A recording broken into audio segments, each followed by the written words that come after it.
What's happened to the banana zone? Because technically we should be seeing parabolic upside, but instead we're actually getting this. And what is this? This is a pullback. It's a little bit frustrating. Loads of people are discouraged, disillusioned, impatient with what's going on here. But as we look throughout this video, we'll notice that the banana zone is still on track. And this is a blip within that banana zone that's going to see us go higher into a additional uptrend continuation. So subscribe to the channel for more videos like this in the future. Like this video if you enjoy content like this going forward, and let's dive right into it. So the banana zone is effectively a term of endearment for the parabolic phase of the cycle when it comes to Bitcoin's price action whenever it breaks beyond old all-time highs into new all-time highs. And what happens with Bitcoin's price action when it breaks to new all-time highs is, yes, we do see a parabolic ascension to those new all-time highs, but sometimes when we break to new all-time highs, it can get a little bit bumpy, like we saw in 2017, for example. And even in this period, we also saw a little bit of a bumpy ride just before new all-time highs. And in this cycle, in the pre-halving period, we saw a 6 to 7 month corrective period after we actually rallied to new all-time highs. So it tends to be bumpy in and around the old all-time high region, and it tends to also be bumpy once we've rallied to new all-time highs. And so you can see very clearly from this cycle, bumpy in and around the old all-time high region. In 2017, bumpy in and around the old all-time high region. Same here in 2013, bumpy in and around the old all-time high region. But then we also see bumpy in the new all-time highs, like we've seen in the cycles here as well. We've broken to new all-time highs by this point, bumpy corrective period, and here as well, we're now in new all-time highs and we're seeing a corrective period once again. And so this is effectively translating to this portion in the cycle and this portion and this portion. And what that means is that we're going to see additional upside, right? We're going to see additional upside after this corrective period, like we've seen in the past. So that gets us into the corrective phase 2, right? So we'll have another correction like this. And it's something I've been talking about for quite a while, that we tend to see at least 2 corrective periods in price discovery. And 2017, we even saw 4, but I don't think we're going to see 4.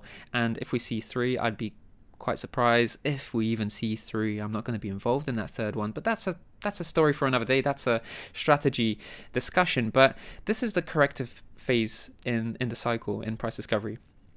And this would be the second corrective period. So at the moment, we're in this first corrective period. We're in this analogous corrective period right now. So once we've recovered, we're going to see price discovery uptrend number 2, then price discovery correction number 2. And at the moment, we're in price discovery correction number 1 after price discovery uptrend number 1.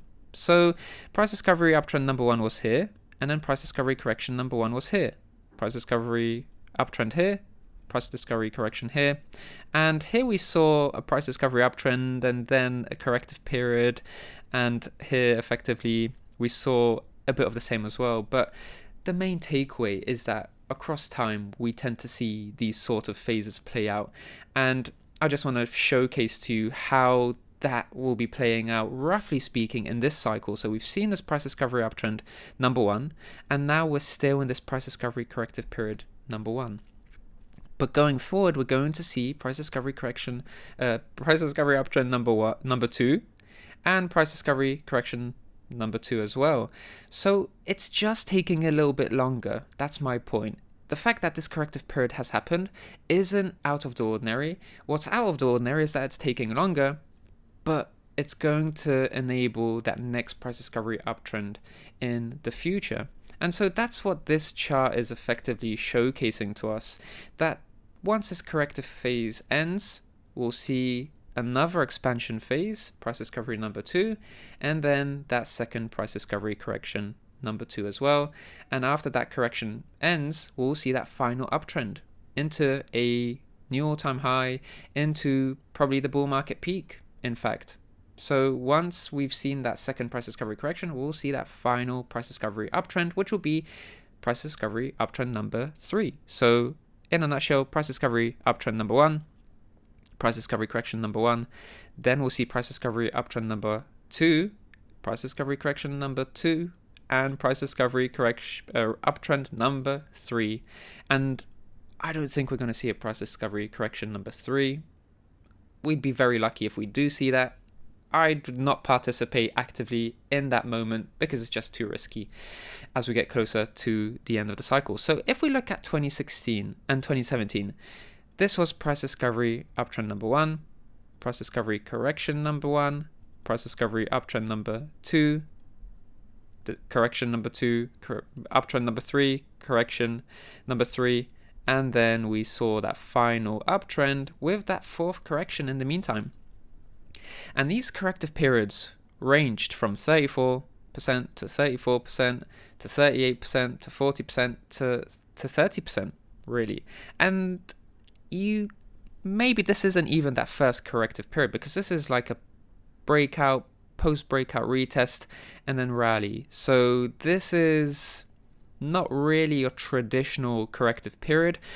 I'd say we're in this moment, right? So this is that first corrective period. It doesn't serve the function of effectively breaking out from this reaccumulation range, breakout, post-breakout retest into the range high, successful retest, and trend continuation.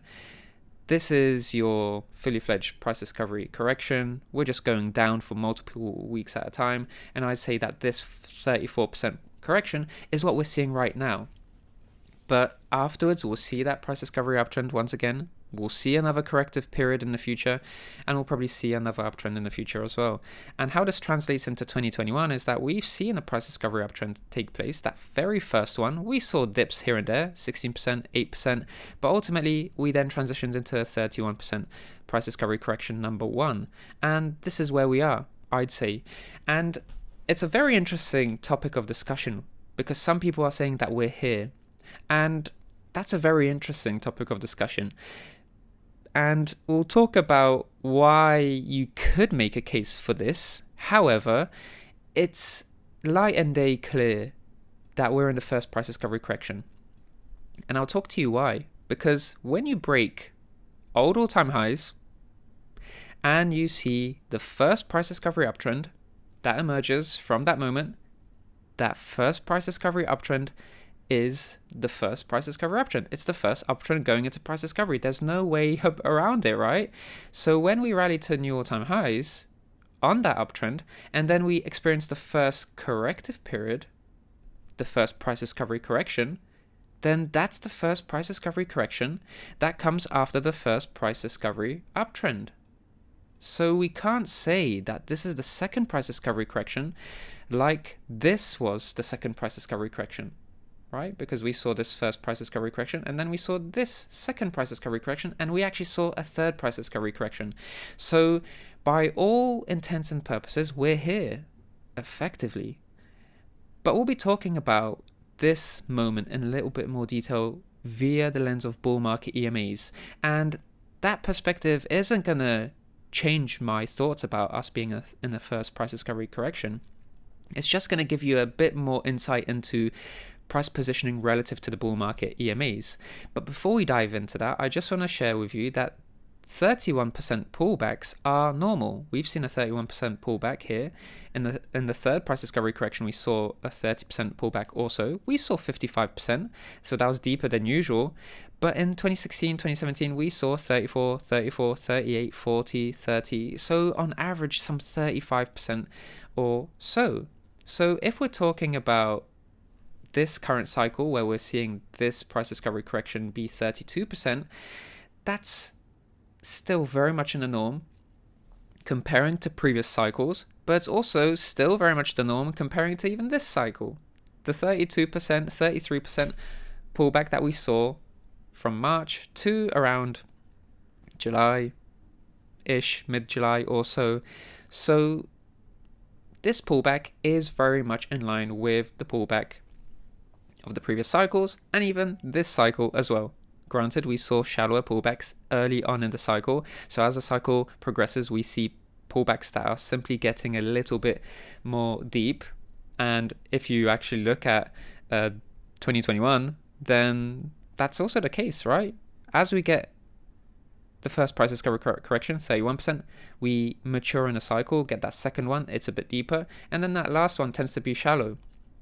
Same thing here, 34%, 34%, and then they get deeper, 38%, 40%, and then that last pullback is actually the shallower one. So we tend to see deeper and deep, well, we get those 30% or so pullbacks first, then they get deeper, and then they get shallower on that last pullback. And that's been the case in 2016, 2017, and it will probably be the case here as well. So we're in this first price discovery corrective moment, and we've been in this reaccumulation range. We've lost it. We've broke down into this downside deviation zone. We've seen downside deviations before. Of course, they did occur in downside wicking fashion in the past. So not only were the pullbacks shallower, but so were the downside deviations. And the downside deviations were in downside wicking form. Now we're getting pullbacks that are a little bit deeper. The downside deviations are getting deeper, and they're also occurring in candle-bodied format. So that is a maturation in the downside deviation process. But the fact that we were able to talk about these downside deviations representing outsized bargain opportunities, it doesn't come as a surprise that we're seeing a downside deviation, but we have to be clear here. I mean, I didn't mention anything about how deep this retrace would go, but I did mention that we're going to be downside deviating. And of course, this downside deviation is occurring. It's a little bit of a deep one. However, if you're talking about the downside deviation measured from the reaccumulation range low, that's 18%, and it's quite similar to the downside deviation that we saw back here in the post-halving period. So very similar in terms of orders of magnitude in terms of that downside deviation. So yes, it's a deep one, but at the same time, it's very much in line with history, what we've seen in the past, and also in this cycle. And the magnitude of this downside deviation moment itself is also very similar to what we've seen in this cycle as well. And once we finally recover, we'll be transitioning into that second price discovery uptrend, and then we'll see another correction, but that's a story for another day. So I just want to talk to you about these bull market EMAs through the lens of what's going on in this downside deviation period, because we're now sandwiched in between the 21-week EMA here, the green one, and the 50-week EMA, the purple one. And we're holding as a support while downside wicking. We're trying to downside wick into the top of this reaccumulation range from the post-halving period. So we are showcasing retesting intent, but not actually getting into that 71k region. And in the meantime, we are rejecting from the 21-week EMA. Around the post-halving period, we were also showcasing support at this 50 EMA without losing it. We did see downside wicking, but we never actually lost it. And if you think about this reaccumulation range high here, well, that downside wicking, we never really got close there. In this reaccumulation range high, we're actually seeing the 50-week EMA downside deviation get quite close to the top of the range. So you can see that we've been holding these two bull market EMAs quite consistently throughout this cycle. And even in this cycle, we were downside wicking below the 50 EMA, and we even briefly lost it here as a support, but then we actually reclaimed it as support. So that tends to be, it's a bit of a roller coaster ride sometimes, but overall these two EMAs are holding quite nicely as a support. And what's going on as well is that we're seeing these two EMAs form a triangular market structure, and that's quite similar to what we saw back here in mid-2021. So when I was talking to you about that mid-2021 correction of 55%, the price positioning here is quite curious, that we're seeing price being sandwiched in between these two moving average. A triangular market structure is being developed here because of these two EMAs, just like we saw back here in mid-2021, and we ended that period with a weekly close and post breakout retest of the 21-week EMA into support, and then we rallied higher. And so if we get the same sort of weekly close and retest, we'll also rally higher once again and try to reclaim the reaccumulation range low of 93.5k.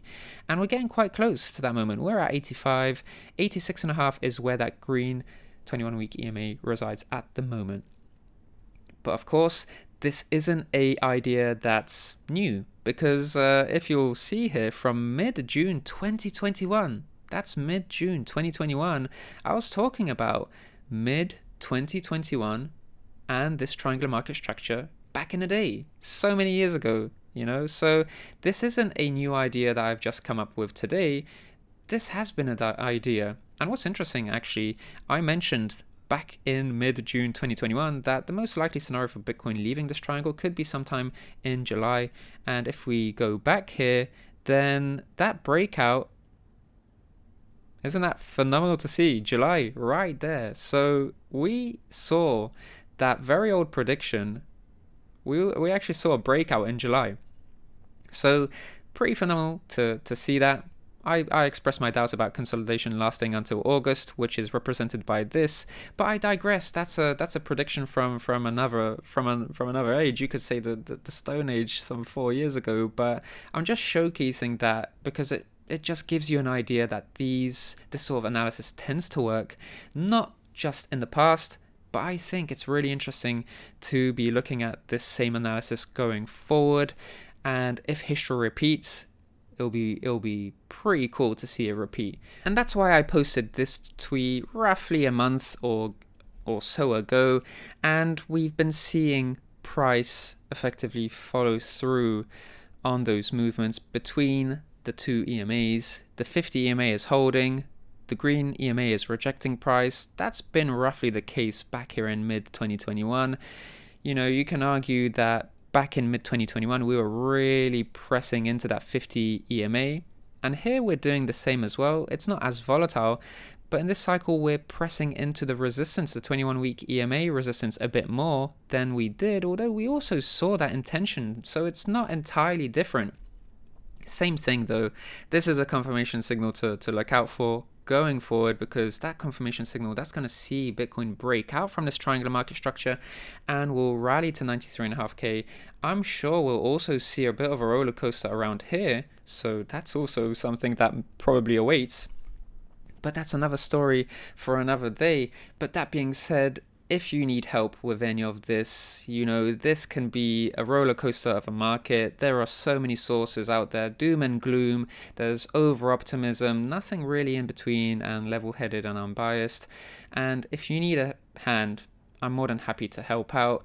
Feel free to click in the link in the description down below to book a call with me. If you'd like to work with me, I'd be more than happy to work with you if you're interested, so that you have a bit more guidance, so that you know roughly where we are in the cycle, so that you understand that maybe we are in this price discovery correction, that it's not a bear market like everybody is saying, and what sort of confirmations to be watching out for. It's really important to have that unbiased, level-headed insight going forward, because that's really what matters. It's the signal that matters, not the noise and the emotionality of everything. So if you're fed up with all those emotions, that lack of signal, and you just like to have clarity on what's going on in the market, and of course you're never going to get total certainty, but if you want to reduce that uncertainty and you want to have access to a bit of help and guidance, I'd be more than happy to lend a hand. So feel free to book in a call with me if you'd like to work with me, and I'm more than happy